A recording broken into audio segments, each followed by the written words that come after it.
नमस्कार। BA programme Hindi elective के students के लिए मध्यकाल और आधुनिक काल कविता पेपर के लिए मैं जयशंकर प्रसाद पर कुछ व्याख्यान सिलसिलेवार लेकर आई हूँ। विद्यार्थियों, हमने दोनों कविताएं अपने क्लासरूम में पढ़ ली है। अब इन कविताओं के बाद इसकी समीक्षा पक्ष पर अगर बात करें तो छायावादी काव्य परंपरा में जयशंकर प्रसाद का स्थान उससे भी ज़्यादा ज़रूरी है। पाठ्यक्रम में निर्धारित जो दो कविताएं हैं, इन दोनों कविताओं में हमें प्रकृति प्रेम दिख रहा है और प्रकृति का मानवीकरण दिख रहा है। तो आज हम क्यों न छायावादी सौंदर्य चेतना पर जयशंकर प्रसाद की जो विशिष्टता है उस पर बात कर लें, और इन टोटलिटी वो आप अगर ये तैयार हो जाता है व्याख्यान, तो आप परीक्षा में किसी भी तरह के प्रश्न पूछे गए हों आप उसका जवाब दे पाएंगे। हिंदी साहित्य में छायावादी सौंदर्य चेतना इसकी कुछ विशिष्टताएं हैं, और छायावादी सौंदर्य चेतना का प्रतिनिधि रूप हमें जहां दिखाई देता है वो है जयशंकर प्रसाद। आप सब जानते हैं कि ये चार पिलर हैं छायावाद के: सुमित्रा नंदन पंत, जयशंकर प्रसाद, सूर्यकांत त्रिपाठी निराला और महादेवी वर्मा। ये चार छायावाद के चार स्तंभ कहे जाते हैं। जयशंकर प्रसाद की रचना चाहे झरना हो, लहर हो, आंसू या कामायनी, आज आप इन सब के आधार पर उनकी सौंदर्य चेतना को और उसमें जो मुख्य तत्व आते हैं उस पर हम बात करेंगे, और उनके प्रकृति प्रेम को भी निश्चित तौर पर देखेंगे। आपकी ये दोनों कविताएं लहर रचना से संकलित हैं, ली गई हैं, जो पाठ्यक्रम में आपने पढ़ी। छायावाद के अन्य कवियों के भांति जयशंकर प्रसाद के यहाँ भी सौंदर्य चेतना और उसकी अभिव्यंजना माने अभिव्यक्ति कई स्तरों पर दिखाई देती है। जीवन सुंदर है, ये आशावादी कवि हैं सभी, तो जीवन को सुंदरता के रूप में देखते हैं, और सुंदर है तो उसकी सुंदरता और उसके सुखात्मक पक्षों की ओर, सुख या दुख दोनों पक्षों की ओर प्रकृति किस तरह से सम दुखी है, सम सुखी है, तो उनका मानवीकृत कर देते हैं, प्रकृति को मानवीकरण में ले आते हैं। तो प्रकृति भी सुंदर है और मानव भी।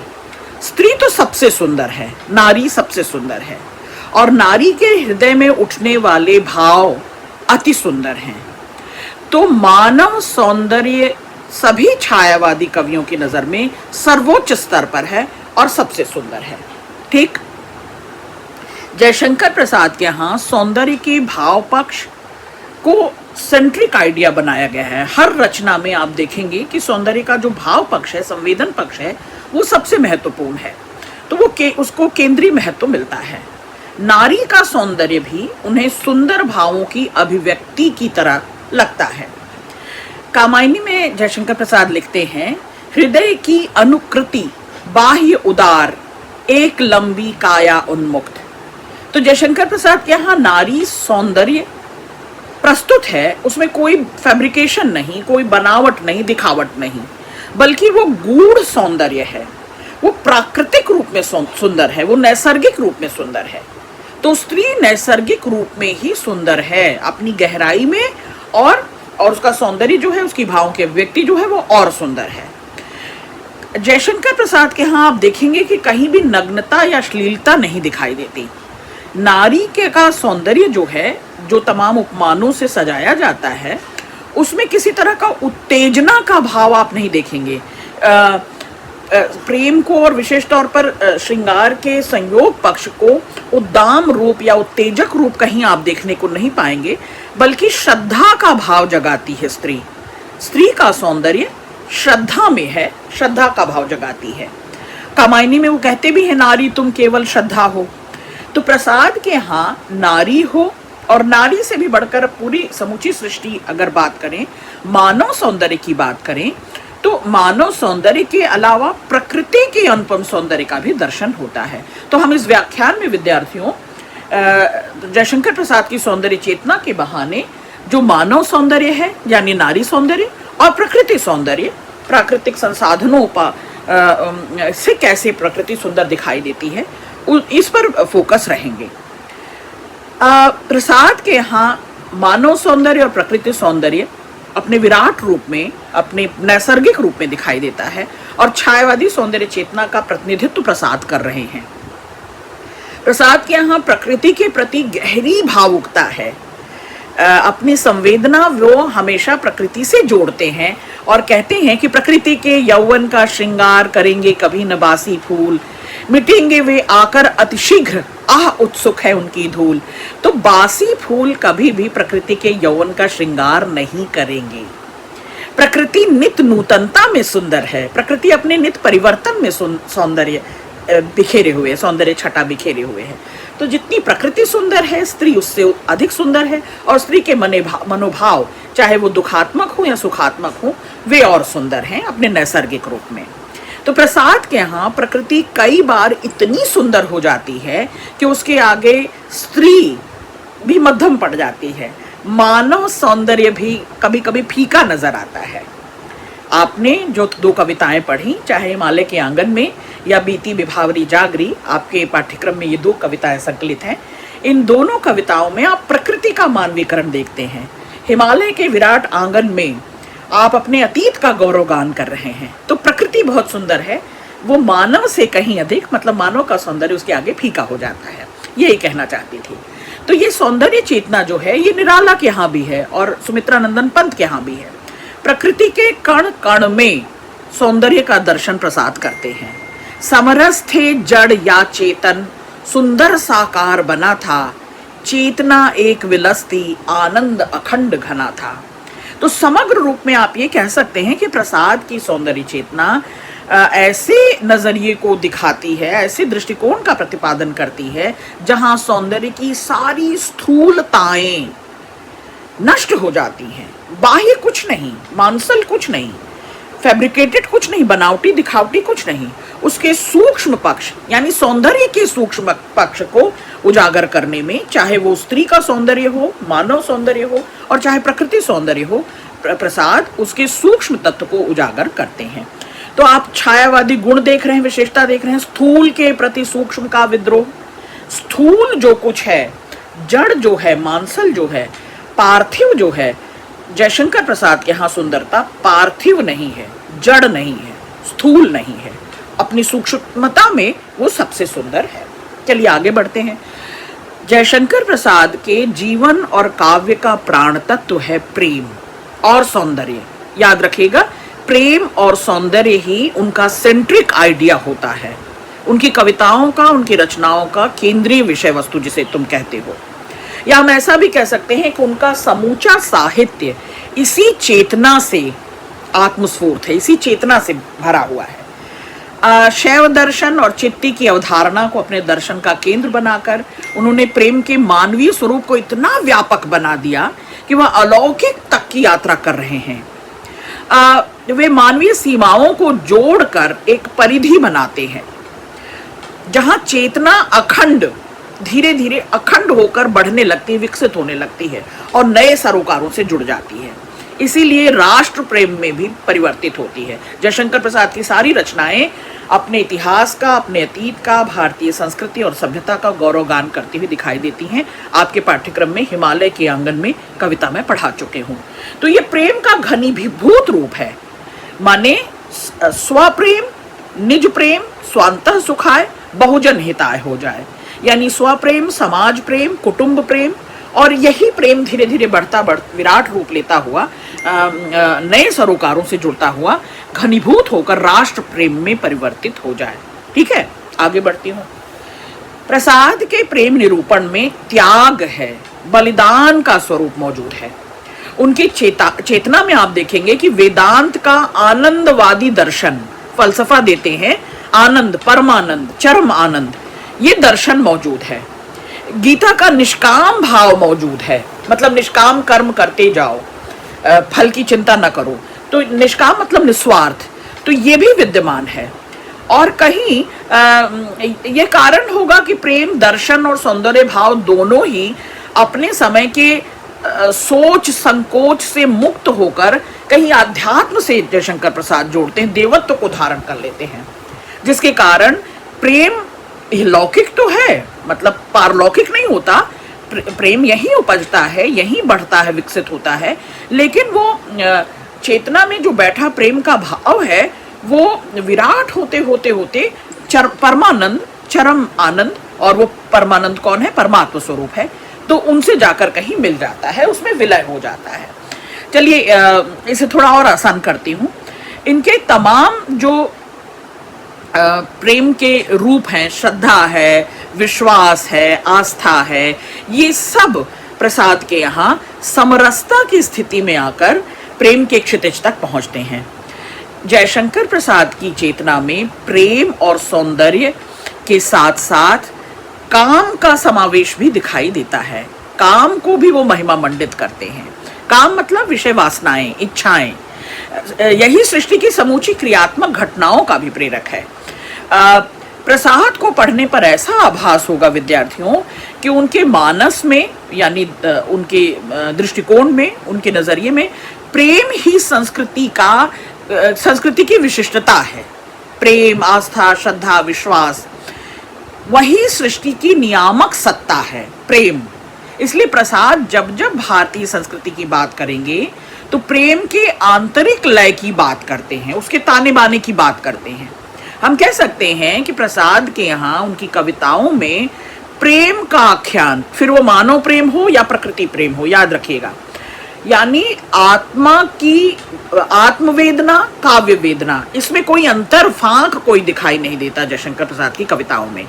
जहां एक ओर प्रेम और ऐश्वर्य के विभिन्न रूप दिखाई देंगे, वहीं दूसरी ओर स्वप्नभंग भी है, हृदय की द्रावक अवस्था भी है, वियोग पक्ष भी है, बिछोह भी है। तो ये दोनों छोर प्रसाद के काव्य में एक जूझ पैदा करते हैं, एक संघर्ष पैदा करते हैं, और एकदम से प्रेमी हृदय की पुकार या यौवन का हर्षनाद या सौंदर्य, प्रेम की अतृप्त अवस्था, ये सब भी प्रसाद के काव्य में आप कह सकते हैं कि मनोविज्ञान के रूप में मौजूद है। प्रसाद की चेतना जो है, इसका एक बड़ा हिस्सा प्रकृति से जुड़ता है। सौंदर्य चेतना, जब हम सौंदर्य चेतना की बात करेंगे या प्रकृति प्रेम की बात करेंगे तो हम ये कहेंगे, आपके पाठ्यक्रम में भी जो दोनों कविताएं हैं दरअसल प्रकृति पर ही केंद्रित हैं। तो वास्तव में भारतीय संस्कृति और समाज प्रकृति पूजक रही है विद्यार्थियों। प्रकृति जीवन का पर्याय है हमारे लिए। पर्याय मतलब जीवन का दूसरा नाम ही प्रकृति है, जीवन का जरूरी हिस्सा है प्रकृति। इसलिए प्रसाद की कविताओं में सौंदर्य और दार्शनिक स्वरूप में प्रकृति विद्यमान है। नेचर, ये नेचर जो बाहरी परिवेश है, जो बाहरी नेचर है, ये भीतर के नेचर को किस तरह बदलता है।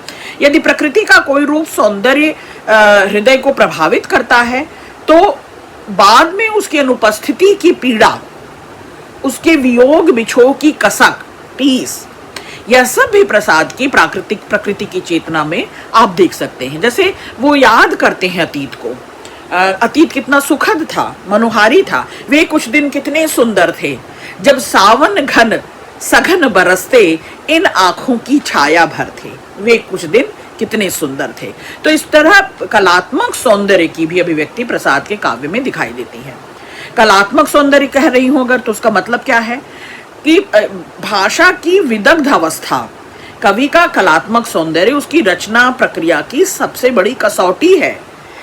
कलात्मक सौंदर्य, पगली हाँ संभाल रे, कैसे छूट पड़ा तेरा अंचल, देख बिखरती है मणिराजी, अरी उठा बेसुध चंचल। तो वो प्रकृति को ही संबोधित करके यह बात कहते हैं। इन पंक्तियों में प्रसाद की वाग विदग्धता देखी जा सकती है, जिसके कारण प्रेम के साथ बार बार जिस सौंदर्य को उनके अनुवर्ती आधार के रूप में देख सकते हैं, भारतीय संस्कृति में उसका स्वरूप चिरंतन है, हमेशा से रहा है। सत्यम शिवम सुंदरम के रूप में भारतीय चिंतन प्रक्रिया में प्रकृति का सौंदर्य हमेशा से रहा है, सत्य, शिव और सुंदर के रूप में। ठीक, तो यह सौंदर्य आनंद देता है। प्रकृति ने प्रसाद प्रेम की ही भांति प्रकृति के सौंदर्य का भी विस्तृत दायरा रचते हैं अपनी कविता में, विस्तृत दृष्टिकोण अपना कविता में दिखाते हैं। प्रसाद ने अपने युग के अनुरूप इस सौंदर्य को और अधिक विस्तार दिया है, गहराई भी दी है, विस्तार भी दिया है। प्रसाद ने अपनी कविताओं में मानसल अभिव्यक्ति नहीं की है, सौंदर्य की कोई स्थूल अभिव्यक्ति नहीं की है। प्रसाद आत्म तक पहुंचाने का काम करते हैं, बड़ी सूक्ष्म अभिव्यक्ति करते हैं। इसलिए प्रसाद की चेतना सहजानुभूति को ग्रहण करती है। सहज अनुभूति हो, सरलता से सहजता से महसूस करें जो, चाहे वो काम हो, काम माने इच्छाएं, इंद्रियां, वासना, कामना, काम हो या सौंदर्य हो, इन दोनों को, प्रेम और सौंदर्य दोनों को साहित्यिक चेतना बना देते हैं प्रसाद। मैं फिर से इसे थोड़ा और सरल कर समझाऊं तो जयशंकर प्रसाद के काव्य में कर्म, इच्छा, बुद्धि, फिर से कर्म, इच्छा, बुद्धि, इन तीनों का समावेश मिलता है। यानी कर्म, इच्छा और बुद्धि के समन्वय को प्रसाद का मनोविज्ञान कर्म, इच्छा और बुद्धि के समन्वय को प्रेम कहता है। प्रकृति प्रेम हो या मानव प्रेम हो। जैसे कामायनी में आप मनु, श्रद्धा और इड़ा का त्रिकोण देखते हैं, है ना। तो मानव अपने शुद्ध अंतःकरण से, अपनी सच्ची अनुभूति से अपना मानव का गौरव गाथा, मानव की सभ्यता और संस्कृति को व्याख्यायित कर सकता है मनु, इड़ा और श्रद्धा के रूप में। यही जो तीन रूपों में मैंने आपको बताया कि बुद्धि है, इच्छा है और कर्म है। कर्म स्वरूप है मनु, इच्छा है इड़ा और बुद्धि है श्रद्धा। तो वहां जो त्रिकोण आप देखते हैं कामायनी को पढ़ते हुए, अब अपनी संपूर्ण चेतना में प्रेम और सौंदर्य के कवि हैं प्रसाद। और प्रसाद दोनों आयामों को दार्शनिक रूप दे देते हैं, एक फलसफा देते हैं। मनोवैज्ञानिक रूप तो है ही, दार्शनिक रूप दे देते हैं। अपनी परंपरा यानी अतीत, अपना इतिहास, संस्कृति और पौराणिक आख्यानों से अपनी चेतना का निर्माण प्रसाद करते हैं। प्रसाद ने रीतिकालीन प्रेम से और सौंदर्य से हटकर बड़ी उदात्त और वैश्विक प्रेम और सौंदर्य तक आपको पहुंचाया। मतलब रीतिकालीन परंपरा में भी प्रेम और सौंदर्य था, आप देखें, लेकिन आधुनिक काल में आकर आधुनिक सोच, आधुनिक बोध, जिसे मैंने बताया था आपको, मध्यकालीन बोध और आधुनिक बोध पिछले सेमेस्टर में पढ़ाया था। तो मध्यकालीन बोध से आधुनिक बोध तक आते आते प्रेम और सौंदर्य का बोध भी बदल जाता है, रूप बदल जाता है ना। तो प्रेम और सौंदर्य को रीतिकालीन प्रेम और सौंदर्य से अलगाते हुए, बल्कि उसे और उदात्त रूप देते हुए, वैश्विक रूप देते हुए प्रसाद दिखाई देते हैं। समय के महत्व को समझते हैं, जो प्रॉब्लम एरियाज हैं उनको देखते हैं, नई चैलेंजेस को देखते हैं, तो नया अर्थ देते हैं। आप टोटलिटी में ये कह सकते हैं विद्यार्थियों कि प्रसाद की काव्य चेतना और रचना प्रक्रिया एक विशेष धरातल पर संचरित होती है, जिसमें भारतीय संस्कृति भी है। भारतीय संस्कृति का उच्चतम स्वरूप दिखाई देता है और इस उच्चतम स्वरूप में प्रेम और सौंदर्य की बड़ी भूमिका है। हम प्रसाद को प्रेम और सौंदर्य का कवि कह सकते हैं। इस सौंदर्य चेतना को, चाहे वो स्त्री की सौंदर्य चेतना हो, मानव सौंदर्य चेतना हो, और चाहे प्रकृति सौंदर्य चेतना हो, इसे हम प्रसाद का सेंट्रिक आइडिया कह सकते हैं, कविताओं का मोटिव कह सकते हैं। तो यही कारण है कि जयशंकर प्रसाद ने अपने समकालीन रचनाकारों से अलग हटकर साहित्य की, जगत की, आत्म की, परमात्म की, प्रकृति की, मानव की, सभी के संबंधों की समझ विकसित किया, एक नया आधुनिक बोध दिया और उसका संचार किया। वो सुख और दुख से बाहर निकलने के लिए जिस आदर्श को गढ़ते हैं, सुख और दुख, ये दोनों ही एक प्रक्रिया है, प्रोसेस है। और प्रसाद चाहते हैं, अपनी कविताओं में वो दिखाते हैं बच्चों कि इस प्रोसेस को भोगा जाना चाहिए, इसके दुख के सुख को भी लेना जरूरी है। तो सुख और दुख से बाहर निकलने के लिए जिस आदर्श को गढ़ते हैं, आदर्श के मूल्य के रूप में जिसे स्थापित करते हैं, वही सौंदर्य चेतना है। प्रसाद ने वही कार्य अपनी कविताओं के द्वारा किया। फिर से आप ऐसे समझें कि जयशंकर प्रसाद की कविताओं में करुणा और प्रेम उसी अंदाज में अपने साहित्य में साथ साथ सहयात्री बनाते हैं। करुणा और प्रेम को साथ साथ लेकर चलते हैं अपनी कविताओं में। जैसे प्रेम और प्रकृति, मनुष्य प्रेम, मनुष्य का सौंदर्य चेतना और प्रकृति की सौंदर्य चेतना, इन दोनों को वे दरअसल पुनर्पाठ करते हैं, पुनर्व्याख्या करते हैं। पुनर्पाठ पुनर्व्याख्या मतलब उनके पिछले युग में उत्तर मध्यकाल में, मध्यकाल दो रूपों में रहा, पूर्व मध्यकाल भक्तिकाल, उत्तर मध्यकाल रीतिकाल। रीतिकाल में प्रेम और सौंदर्य को देखने का जो दृष्टिकोण था, जो नजरिया था, उससे बिल्कुल फर्क, उससे बिल्कुल विपरीत सूक्ष्म भावों को, सूक्ष्म सौंदर्य को, सूक्ष्म प्रकृति को पकड़ने की कोशिश प्रसाद करते हैं। तो ये कहना लाजिम होगा, जरूरी होगा कि वो पुनर्व्याख्यान कर रहे हैं, दरअसल सौंदर्य चेतना का पुनर्पाठ कर रहे हैं। बहुत शुक्रिया।